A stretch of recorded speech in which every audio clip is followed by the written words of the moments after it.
శీతాకాలంలో వేడివి తింటే ఆరోగ్యంగా ఉంటాం. అదే కోల్డ్ చంద్రుల్లో బుక్క జారిందేది నక్క నా ఒళ్ళంతా ఆడిందే దైతక్క సబ్స్క్రైబ్ చేయండి, లైక్ దీనందాలో దిక్క దీనేశాలో దిక్క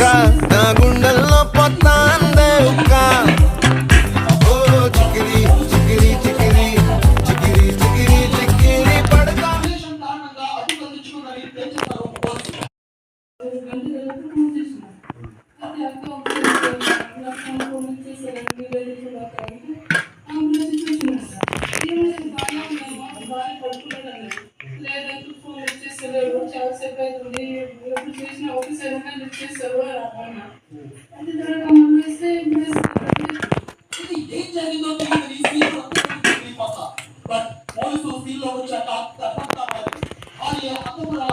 రిలేషన్ కారణంగా అడ్డు కల్పించుకున్న